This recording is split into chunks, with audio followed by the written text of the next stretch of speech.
So, ayun na nga guys. Nagkasundo na rin si Farah at Lucy. Ayan.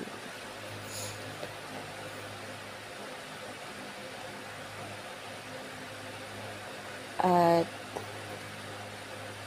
sinunog na rin yung libro na ginagamit ni Farah. Para hindi na ulit magamit.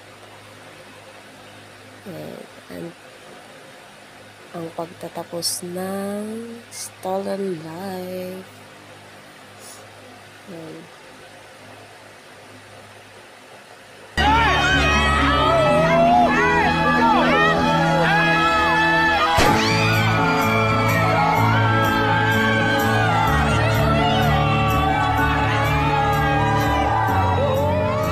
Life is temporary, sabi nga nila.